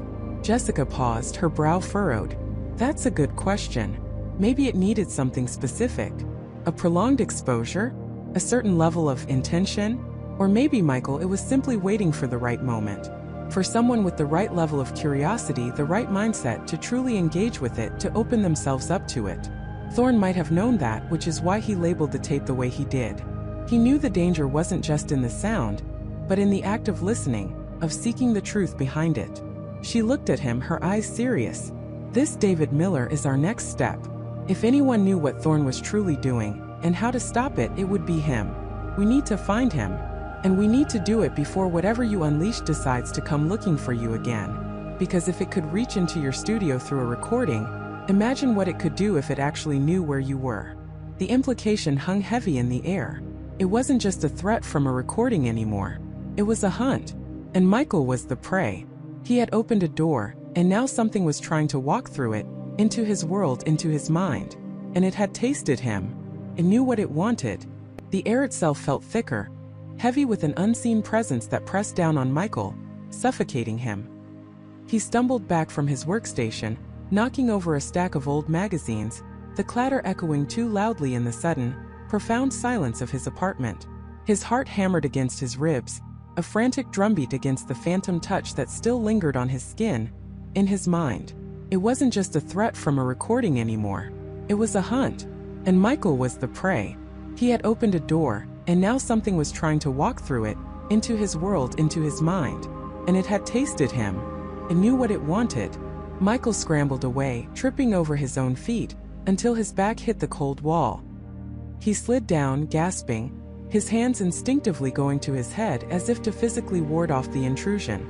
The voice, the whispers, they weren't just emanating from the speakers anymore. They were inside him, a chilling echo in the hollows of his skull. He squeezed his eyes shut, trying to banish the sensation, but it was useless. He could still feel the phantom pressure, the distinct, invasive knowing that had swept through him. He stayed there for what felt like an eternity, huddled on the floor, breath coming in ragged gasps. Every shadow seemed to lengthen. Every creak of the old building sounded like footsteps approaching. Paranoia, cold and sharp, began to prick at the edges of his sanity. He had to get rid of it. The tape, the player, all of it. He scrambled to his feet, a desperate urgency gripping him, and lunged for the reel-to-reel player. His fingers fumbled, shaking uncontrollably, as he tried to yank the tape from its spindle. He wanted to destroy it, burn it, erase every trace of its existence. But as his hand hovered over the playback head, a different thought, cold and insidious, snaked into his mind. What if destroying the tape didn't stop it? What if, by destroying the physical object, he was merely severing his last tangible link to understanding what was happening? What if it was already too late? The thought paralyzed him. He stared at the spinning reel, the magnetic tape, a thin, dark ribbon holding an unspeakable secret. It was a trap. He was caught. He couldn't destroy it, and he couldn't keep it. He backed away slowly, his eyes fixed on the player as if it might suddenly animate, the voice pouring from it in a torrent. He needed help. He needed someone to believe him, or at least to confirm he wasn't completely losing his mind. His first thought was his friend David. David was a sound engineer too, practical, level-headed, and a staunch believer in verifiable facts. He would be skeptical, of course, but he was also smart. He'd know how to analyze something like this, how to look for anomalies. It was almost midnight, but Michael didn't care. He grabbed his phone, his fingers clumsy as he dialed David's number. It rang twice, then David's groggy voice answered, laced with annoyance. "Michael, do you know what time it is?" "David, I need you," Michael stammered, his voice hoarse, barely a whisper. "Something's happened. Something bad. You have to come over." There was a pause on the other end, a beat of silence where David processed the raw terror in Michael's voice. "Michael, what are you talking about? Are you okay?" No, I'm not. It's the recording, the one I told you about. The do not listen tape. It's not just a recording anymore. It's real. It's here." David sighed, a long, weary sound. "Michael, buddy, I told you to lay off that thing. You're probably just overtired, letting your imagination run wild. You've been obsessing over it for weeks." "No." Michael's voice cracked. "You don't understand. It touched me, David. It tasted me. I can feel it. It's in my head. You have to come. Please. I'm scared." The desperation in Michael's voice must have finally cut through David's sleep-induced irritation. All right, hold on. I'm coming over. Just try to calm down. Don't touch anything. I'll be there in 20 minutes. The wait was agonizing. Michael paced his apartment, every shadow a lurking threat, every faint sound a whisper intended only for him. He tried to rationalize it, to tell himself it was exhaustion, stress, a vivid hallucination brought on by sleep deprivation and too much caffeine. But the feeling of that invasive presence, the cold certainty that something had reached out from the recording and touched him, was too real to dismiss. When David finally arrived, knocking tentatively on the door, Michael practically tore it open. David stood there, rubbing sleep from his eyes, a concerned frown on his face. He took one look at Michael, pale, wild-eyed, trembling, and his skepticism seemed to waver. "Michael, you look like you've seen a ghost," David said, stepping inside. He glanced around the disheveled apartment, taking in the scattered papers, the prominent reel-to-reel player. "Worse than a ghost," Michael whispered, pulling David towards the workstation. It's the recording. I was analyzing the static, trying to isolate the whispers, and then it happened. I felt it. A cold rush, like something poured into my mind. And the voice, it changed. Said it knew me. It said it wanted me."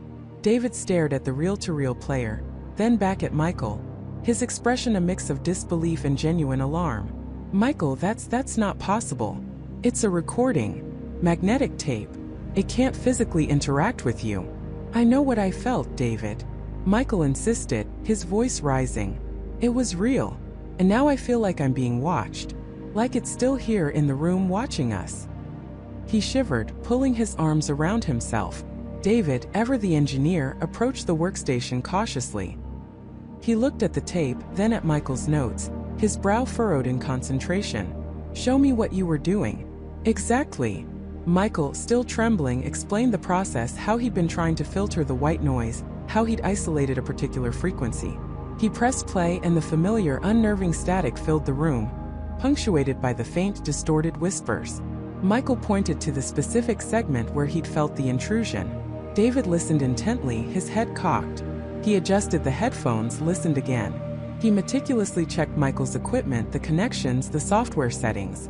He ran a diagnostic, looking for any anomalies, any electrical interference, anything that could have caused a physical sensation or hallucination. Okay, David said finally, pulling off the headphones, looking perplexed.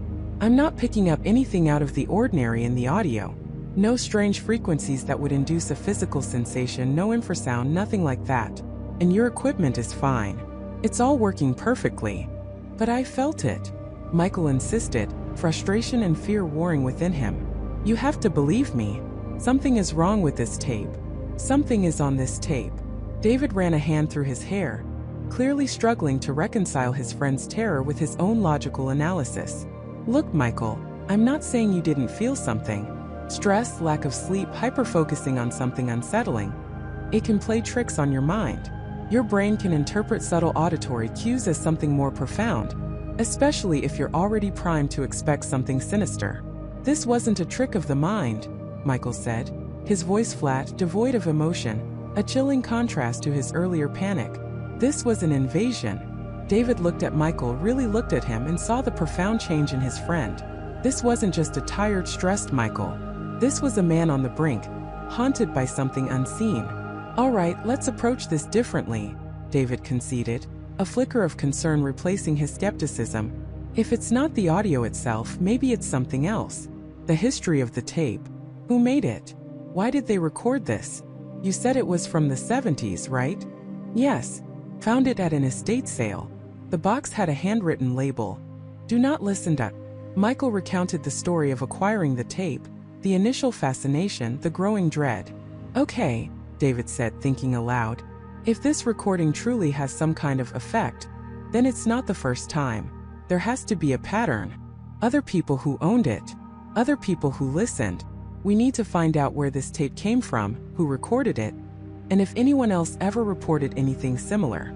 A sliver of hope, cold and fragile, sparked in Michael. You think we can find answers? We can try, David said, though his voice still held a note of doubt.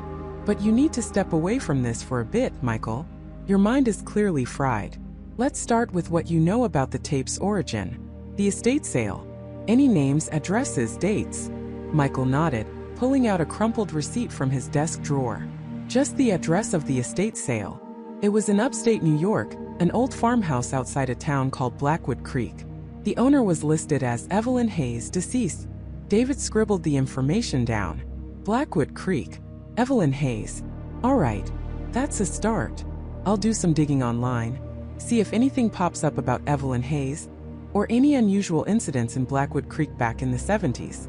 You, Michael, need to try and get some sleep. And for the love of everything, stay away from that tape for a while. Don't touch it. Don't even look at it. Michael nodded, though he knew sleep was a distant fantasy. He felt too exposed, too vulnerable. The idea of closing his eyes, of letting his guard down, was terrifying. What if the moment he slipped into unconsciousness it would be waiting? David stayed for a few more hours, making sure Michael was somewhat settled before heading home, promising to call him first thing in the morning with any leads. The moment David left, the oppressive silence returned, heavier than before. Michael found himself retreating to his bedroom, pulling the covers up to his chin, even though the night was warm. He tried to focus on David's practical approach, on the hope of finding an explanation, but the knowledge that something had touched him, that it was still out there lurking, made his blood run cold. He drifted into a fitful, dream-haunted sleep. The dreams were fractured, fragmented images of dark, twisting corridors, of unseen eyes watching him from the shadows.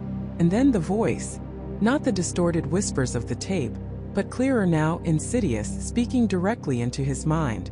It wasn't speaking words he could understand, but rather a feeling, a deep, pervasive sense of hunger, of an ancient, insatiable craving.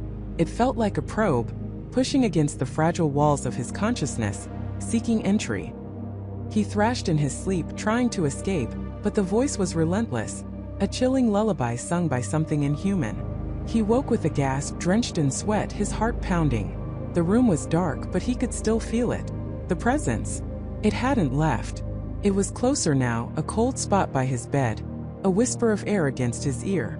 He squeezed his eyes shut, trying to convince himself it was just a nightmare, just his overactive imagination. But then, from the living room, from the direction of his workstation, he heard it.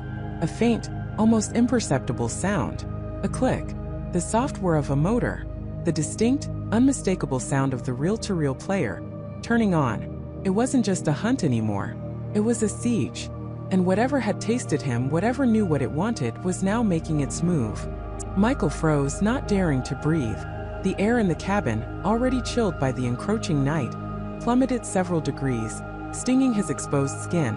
His heart hammered against his ribs, a frantic drumbeat echoing the whirring of the antique machine. It wasn't just on. It was playing. A low, distorted hiss emanated from the speakers, a sound like static trying to become a whisper, then failing. It was the same sound from the original tape, the same unsettling, formless murmur that had haunted his nights and fractured his peace. But this time it was different. It wasn't just a recording. It felt like a direct transmission, an intimate invasion of his last sanctuary.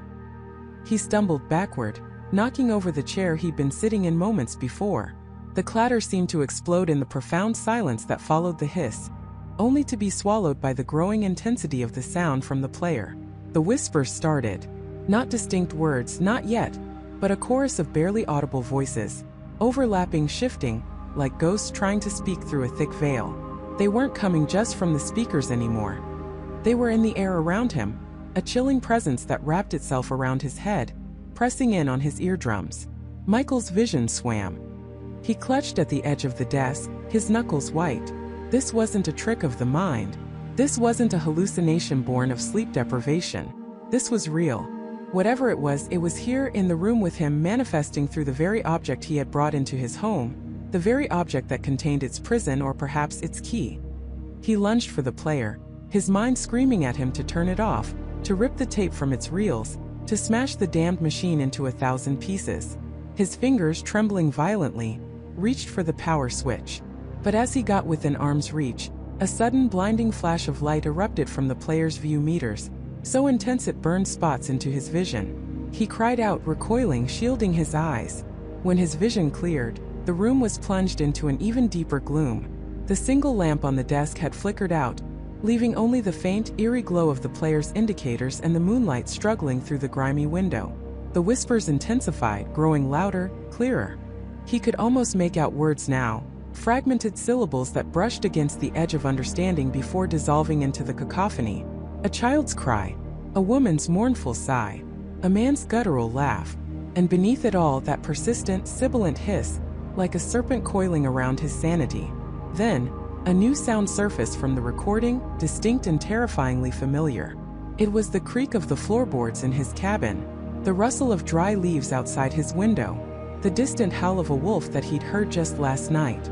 It was a recording of his own environment, playing back at him, distorted, warped, and infused with an unspeakable malevolence. It was like the entity had been observing him, recording his life, and was now playing it back, mocking him with his own sounds. "No," Michael whispered, his voice hoarse, barely audible over the growing din. He stumbled backwards again, hitting his back against the wall. The cold seeped through his thin shirt, a physical manifestation of the dread that was seizing him. The whisper seemed to coalesce, forming into a single resonant hum that vibrated through the floorboards, up his legs, and into his very bones. His eyes darted around the room, searching for an escape, a weapon, anything. The axe was in the woodpile outside. His hunting rifle was locked in a cabinet across the room, far out of reach. He was utterly exposed, trapped in his own home. Suddenly, a heavy book, a worn copy of American history, slid off the bookshelf with a sickening thud, landing inches from his feet. Then another, and another. They didn't just fall. They seemed to be pushed with deliberate force, their descent punctuated by the increasingly aggressive sounds from the reel-to-reel player. The whispers now had an edge of anger, a sharpness that cut through the air. "What do you want?" Michael shouted, his voice cracking. He knew it was futile, a desperate plea into the void, but he couldn't help himself. The pressure in his head was immense, as if a physical weight was pressing down on his skull. His ears began to ring, a high-pitched whine that threatened to burst his eardrums. In response, the recording shifted again. The cacophony of voices receded, replaced by a single chilling sound, the distinct, slow, deliberate click of a door latch. Michael's blood ran cold. He knew that sound. It was the latch on the front door of his cabin, the one he had meticulously bolted and chained shut less than an hour ago. He spun around, his eyes wide with terror, staring at the darkened doorway leading to the living room, and beyond that, the front door. He couldn't see anything, but he felt it. The draft. The subtle shift in the cabin's internal pressure that indicated an opening. "You're not real," he tried to tell himself, but the words felt hollow, meaningless. The entity was proving its reality in the most terrifying ways possible. He heard it then, a soft, dragging sound, like something being pulled across the rough-hewn floorboards of the living room. It was slow, deliberate, and undeniably moving towards him. Whatever had opened his door, whatever had turned on the player, was now entering his space, crossing the threshold into the small office. Panic, cold and absolute, seized him. He had to move. He had to fight. But his legs felt like lead rooted to the spot. His mind raced, replaying every strange event, every subtle sign he had dismissed. The cold spots, the moved objects, the feeling of being watched. It had all been leading to this. The gradual tightening of the noose. The dragging sound grew louder, closer. He could almost feel the vibrations through the floor. The whispers from the player were replaced by a low, guttural growl, a sound of pure, unadulterated menace. It wasn't human. It wasn't animal. It was something else entirely. He squeezed his eyes shut for a second, trying to clear his head, trying to rationalize, but there was no rationality left. This was primal fear. When he opened them again, a shadow detached itself from the deeper shadows in the office doorway. It was tall, impossibly thin, and seemed to absorb what little light was left in the room. It didn't move like a person. It flowed, an undulating column of darkness. Michael gasped, a choked sound caught in his throat. He could feel it now, the oppressive weight of its presence, a suffocating aura that stole the oxygen from his lungs. The air grew heavy, thick with an acrid metallic scent, like old blood and ozone. The shadow paused in the doorway, and for a terrifying moment, Michael felt an intense, crushing pressure on his chest, as if an invisible hand had gripped his heart. His vision blurred at the edges. He struggled to breathe, his body screaming in protest. Then, from the reel-to-reel player, a new sound erupted, cutting through the growl and the ringing in his ears. It was his own voice, distorted and echoing, but unmistakably his. "I have to listen. I have to know." The entity, the shadow in the doorway, seemed to sway, almost acknowledging the playback. And from its formless depths, a new whisper emerged, not from the player, but from the air itself, directly into Michael's mind, cold and sharp as an ice pick. Asterisk, "You opened the door, Michael. You invited it in." Asterisk. The words weren't spoken but felt, a violation of his deepest thoughts. He stumbled, falling to his knees, clutching his head. The entity was inside him too. It knew his thoughts, his fears, his desperate curiosity. The reel-to-reel player continued to play his own words, now repeating them in a terrifying loop, each iteration growing more distorted, more demonic. "I have to listen. I have to know. I have to listen. I have to know." He was trapped. The entity was in his home, in his mind, and the very recording that started it all was now playing his own confession back to him, a cruel testament to his fatal mistake. He had sought the forbidden, and now the forbidden had found him. The shadow in the doorway began to advance, slowly, deliberately, its form coalescing, hinting at something monstrous beneath the veil of darkness. Michael scrambled backward on his hands and knees, pressing himself flat against the wall, his eyes fixed on the approaching terror. There was nowhere left to run. He scrambled backward on his hands and knees, pressing himself flat against the wall, his eyes fixed on the approaching terror. There was nowhere left to run. The coalescing form solidified, not into a creature of flesh and blood, but something far more terrifying. A twisting vortex of shadow, woven with the spectral threads of the recording's screams. Faces, distorted and agonized, flickered within its depths, each one a fleeting echo of the 1970s victims, their silent suffering now given a horrifying dimension. The air grew impossibly cold, heavy with the scent of ozone and decay, a smell that had haunted Michael's dreams since he first heard the tape, a premonition of this very moment. The entity expanded, a silent, ravenous maw of despair. It didn't move with physical steps, but with an unnatural ripple, consuming the light and the very air around it. Michael's heart hammered against his ribs, a frantic drumbeat against the encroaching silence, a desperate plea for escape. He felt its presence not just visually, but as a crushing pressure in his skull, a chilling whisper that promised oblivion, a complete erasure of his being. He closed his eyes for a split second, desperate for a reprieve, but the images were burned behind his eyelids. The screams, once external, now resonated within him, each one a sharp, agonizing spike. This wasn't just a sound anymore. It was a living, breathing thing, brought forth by the very act of listening, by the audacity of playing the forbidden frequencies. He had to fight. But how do you fight a shadow, a scream made manifest? How do you battle an entity born of pure, distilled despair? His gaze darted around the room, frantically searching for something. Anything that could offer a glimmer of hope. The old desk, the scattered papers, the very instruments of his research. And there, shrouded in the deepening gloom, still stubbornly whirring, still feeding this monstrous presence, was the reel-to-reel tape player. Then a flicker of memory, a desperate lifeline in the encroaching madness. Dr. Evans's notes, the scribbled margin, almost an afterthought in the meticulous research, now screamed its significance. Frequency, resonance, not just sound, energy. And a later, even more cryptic passage, dimensional bleed-through. A thin place. The entity wasn't a ghost in the traditional sense. It was an energy construct, a parasitic entity that fed on the specific frequencies of fear and despair generated by the original event, then amplified by the recording. The do not listen warning wasn't about the content of the screams, but the act of playing them, creating the opening for this thing to manifest, for the veil between worlds to thin and tear. The tape wasn't just a record. It was a key, and every playback turned the lock. He needed to stop the source, the tape player. But it was across the room, directly in the path of the advancing entity, now a swirling vortex of pure malevolence.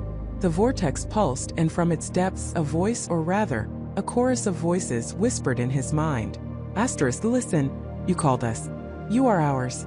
Asterisk, it wasn't spoken words but pure thought, an invasion of his consciousness, twisting his own regrets and fears into sharp, painful barbs. His deepest anxieties, the lingering guilt over missed opportunities, the gnawing doubt about his own sanity, all were laid bare, magnified, screaming at him from within. He saw distorted images of his parents' disappointed faces, heard the echo of a forgotten argument, felt the cold weight of loneliness. It was a psychological assault, designed to break him, to make him surrender to the despair that fueled its very existence. He pushed back against the wall, trying to ground himself, to resist the insidious invasion. He couldn't let it consume him. He had to think. The entity was closer now, its edges blurring into the very fabric of the room, as if trying to absorb it, to make it part of its own suffocating darkness. The air grew impossibly cold, and he could feel the phantom touch of icy fingers brushing his skin, seeking purchase, trying to drag him into its abyss. He took a deep, shuddering breath, trying to clear his head of the invading whispers, to find a sliver of clarity amidst the chaos. He had to move. He had to act. He lunged, not towards the tape player directly, but towards the old, cluttered desk beside him. His fingers scrabbled among the scattered papers, searching frantically for anything, a weapon, a distraction, anything to disrupt the entity's focus. His hand closed around a heavy, cold metal letter opener. Not much, but it was something tangible. A small anchor in the storm of unreality. The entity reacted, a ripple of pure malice radiating from its swirling depths. The whispers intensified, a cacophony of despair and contempt. Asterisk, fool. You cannot fight us. You are ours. Asterisk. Michael ignored it, his eyes fixed on the tape player. It was an old model, clunky, but still stubbornly playing, its small red light a malevolent beacon in the gloom. He had to reach it. He had to sever the feedback loop to close the door they had inadvertently opened. He pushed off the wall, a desperate, adrenaline-fueled dash. The entity lunged, or rather flowed, a wave of cold dread washing over him, its shadowy tendrils reaching, trying to ensnare him, to drag him back into the suffocating abyss. He stumbled, the letter opener clattering to the floor, his heart plummeting with it. Panic threatened to overwhelm him. He was so close to the player, just a few feet. But the entity was faster, a living embodiment of the do not listen warning, now unleashed from its sonic prison. Just as the last vestiges of hope threatened to extinguish, a blinding flash pierced the encroaching gloom. The doorway, previously a black void, erupted with light, momentarily pushing back the encroaching shadows. Sarah stood there, a heavy-duty flashlight clutched in her hand, its powerful beam cutting a defiant swath through the oppressive darkness. Her face, usually so composed, was pale with terror, but her eyes blazed with an unyielding resolve. She looked like a warrior, a beacon in the encroaching abyss. "Michael!" she cried, her voice trembling but clear, cutting through the psychic whispers that assaulted him. "What is that thing?" "The recording," he gasped, his voice raw, barely a whisper. "It's the recording. You have to stop it." The entity recoiled slightly from the sudden, powerful light, a momentary disruption in its shadowy form, but it wasn't enough to deter it. It turned its attention to Sarah, a new source of fear, a new mind to invade, a new listener to claim. Asterisk another. "Listener."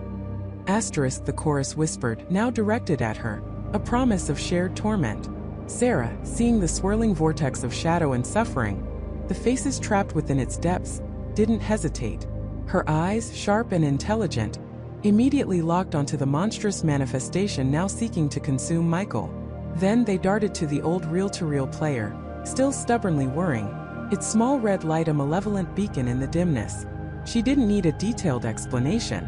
The sheer, palpable evil emanating from the entity, the suffocating despair in the air, it spoke volumes.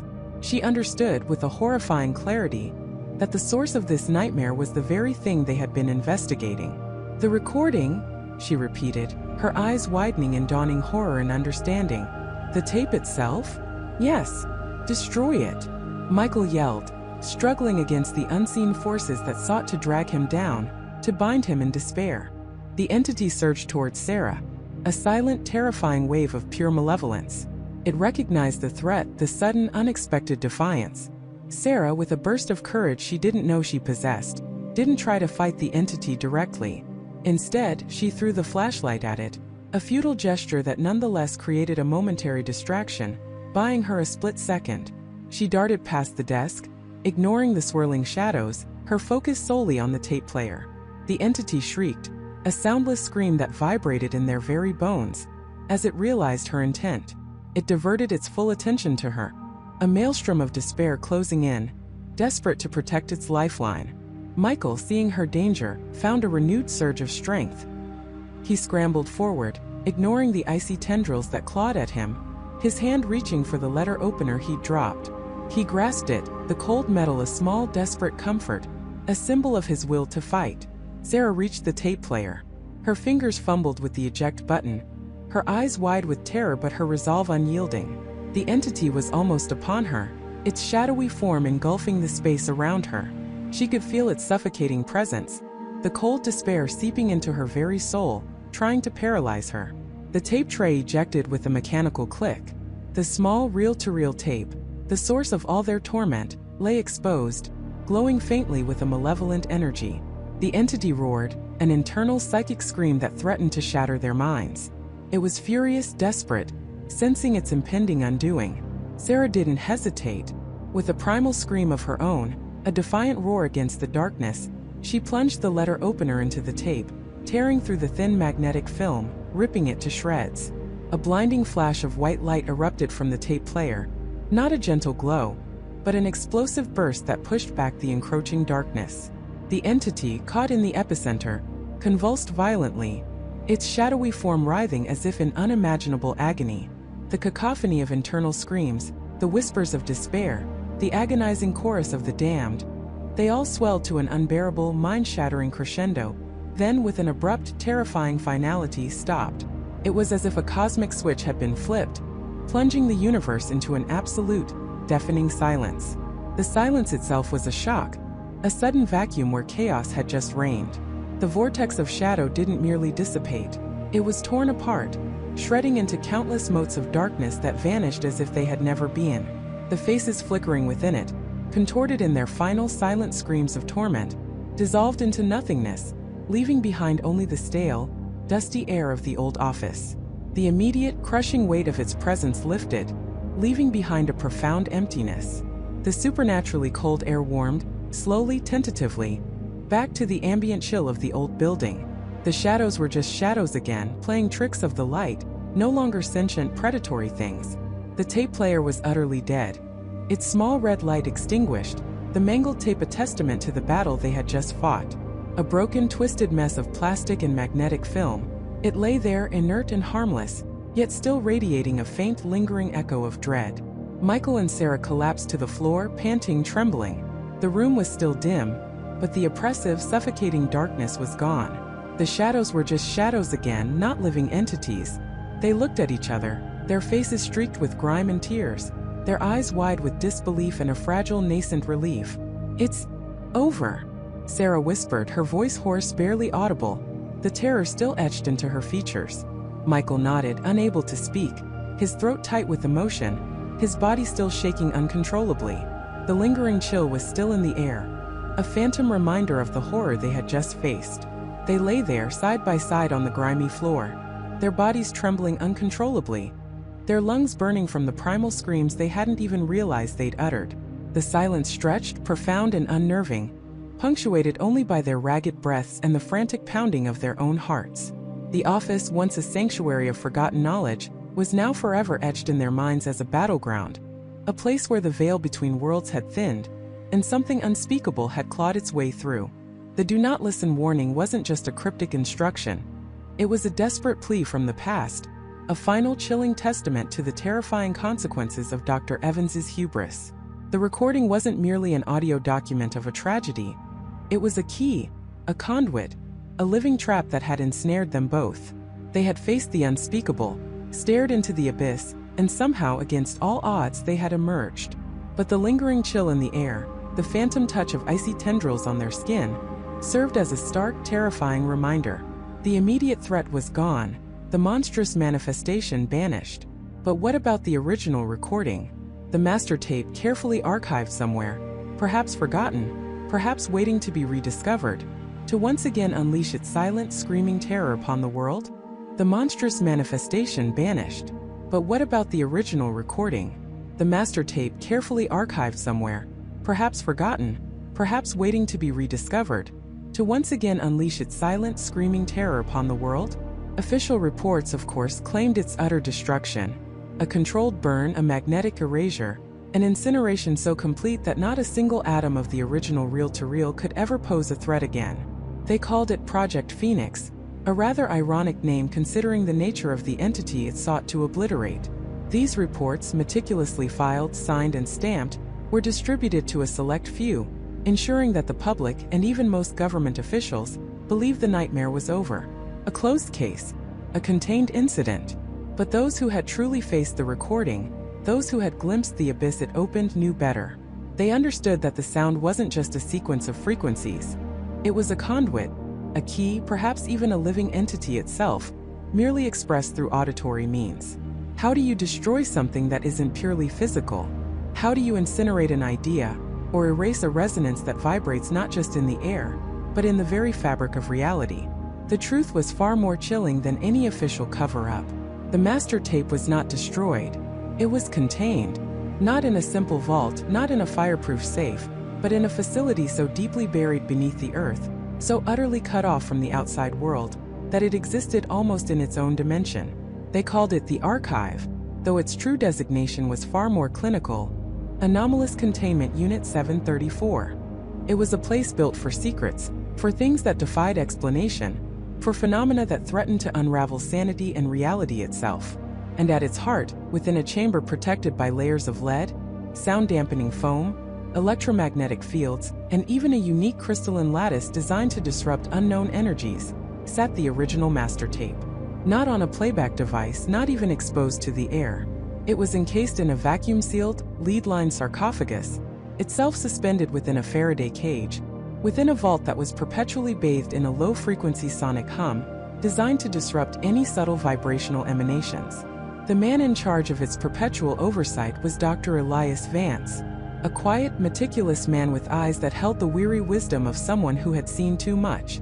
Vance had been present at the first containment attempt, long before Project Phoenix was even conceived. He understood the tape's insidious nature not through theory, but through the silent, haunted expressions of his colleagues, one by one succumbing to an unidentifiable dread, even without listening to the recording itself. For years, Dr. Vance and his dedicated team maintained the containment protocols with an almost religious fervor. Every sensor reading was meticulously logged, every fluctuation in the ambient energy fields noted. For decades, nothing. Silence. An unnerving, perfect silence that was, in its own way, almost as terrifying as the original sound. Vance often wondered if the silence was merely the tape biding its time, or if it was the sound of a predator patiently waiting for its prey to forget its presence. Then subtle changes began. Not in the tape itself, not outwardly, but in the archive. Faint, almost imperceptible echoes in the deepest, most secure sectors. Whispers in the ventilation systems that weren't there a moment ago. Shadows that lingered a fraction too long in peripheral vision. The staff, all highly trained and psychologically screened, began to report recurring nightmares. Not of the sound, but of a profound, suffocating emptiness. A sense of being utterly alone in an infinite void, yet constantly watched. Dr. Vance dismissed them at first. The psychological toll of working in perpetual isolation, surrounded by the world's most dangerous anomalies, was immense. But the reports became too consistent, too specific in their generalized dread. And then, the instruments began to corroborate the anecdotal evidence. Minute fluctuations in the localized gravitational field, anomalous energy signatures that would flicker into existence for mere microseconds, too brief to properly analyze, but undeniably there. And the most disturbing of all, a barely detectable ultra-low frequency vibration emanating from the containment chamber itself. Not the original sound, not even a harmonic. It was something else entirely. A pulse. A heartbeat. Vance spent months poring over the data, cross-referencing, ruling out every possible environmental factor, every equipment malfunction. What he eventually uncovered made his blood run cold. The master tape, despite being utterly cut off, despite all the layers of protection, was not dormant. It was feeding. It wasn't drawing energy from an external source.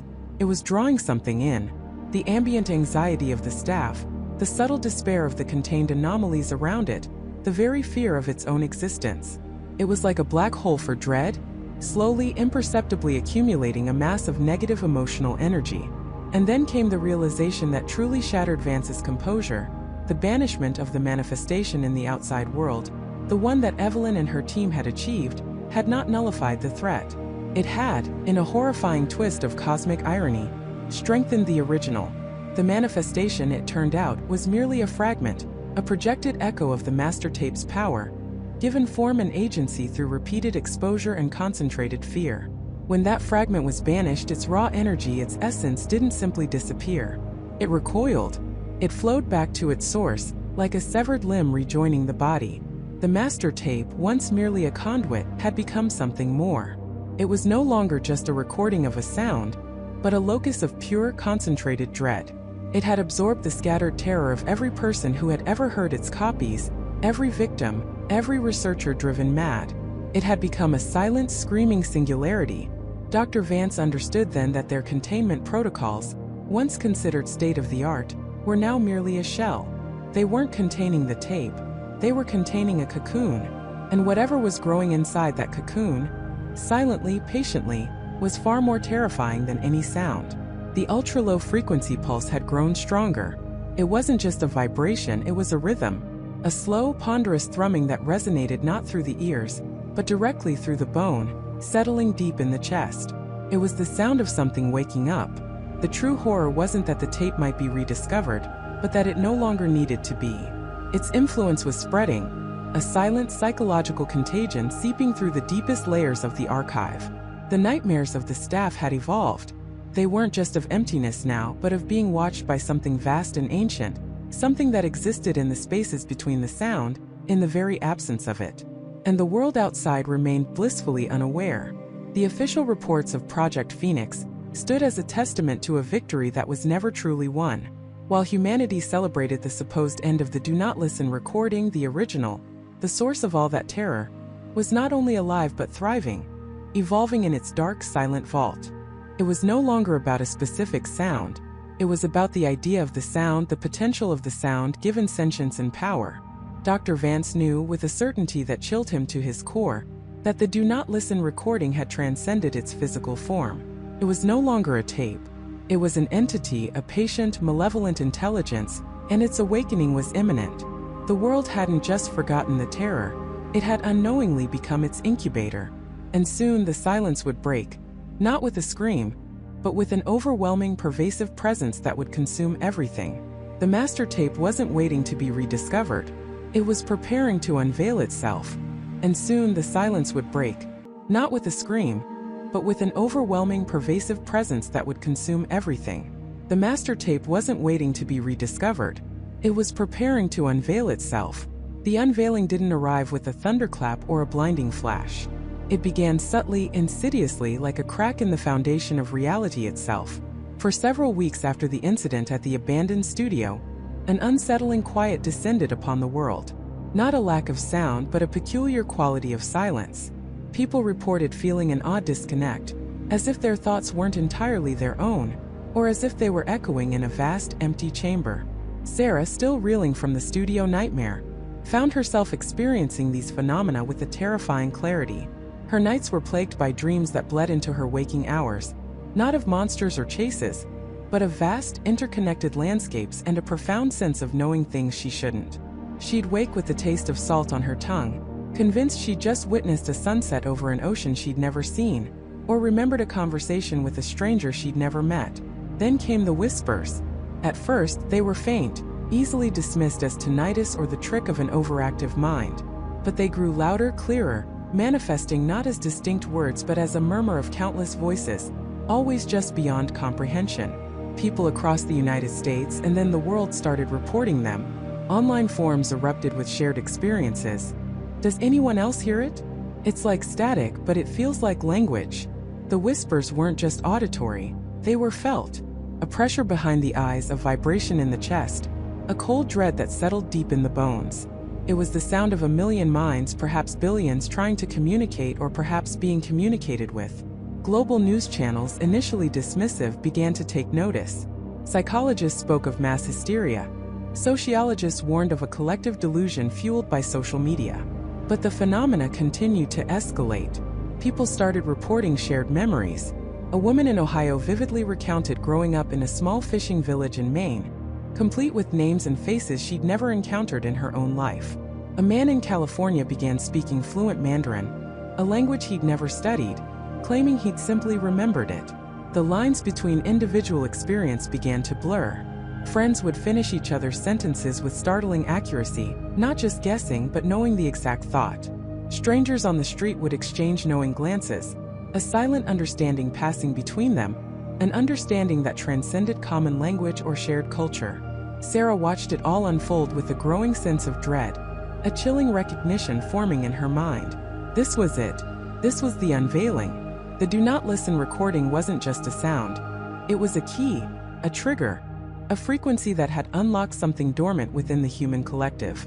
It wasn't a virus that attacked the body, but a parasite that integrated with the very fabric of consciousness. She tried to contact Michael.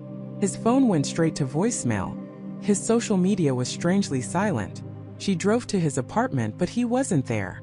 A neighbor mentioned seeing him several days ago, looking distant, almost serene, walking aimlessly down the street, humming a tune she didn't recognize. The whispers in Sarah's own mind became a constant companion, no longer a murmur but a symphony of thoughts, feelings, and memories that weren't her own. She saw flashes of other lives, other places, other times.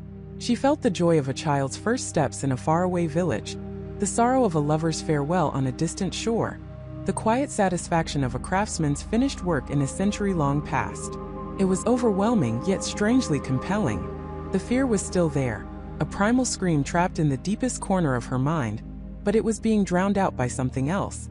A sense of profound connection, an immense, all-encompassing understanding. The individual self, with its anxieties and ambitions, its joys and sorrows, felt increasingly fragile, irrelevant, unnecessary.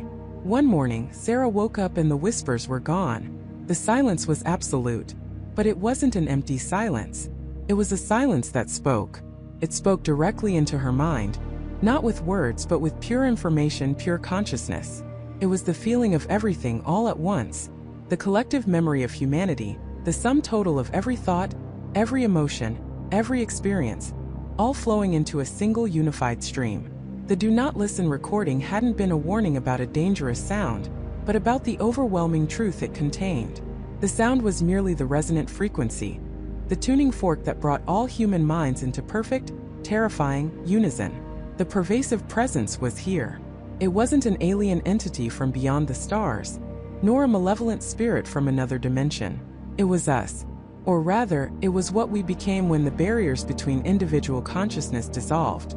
The master tape hadn't recorded a sound, it had recorded a state of being for a collective mind, one that had been waiting dormant for the right conditions to emerge. And the repeated playing, the digital dissemination, the global exposure, had provided those conditions. Sarah looked out her window. The city below was different. People walked with an unnerving synchronicity, their movements fluid, unhurried, devoid of individual purpose. There was no honking of horns, no street vendors shouting, no children playfully screaming, just a quiet, purposeful flow.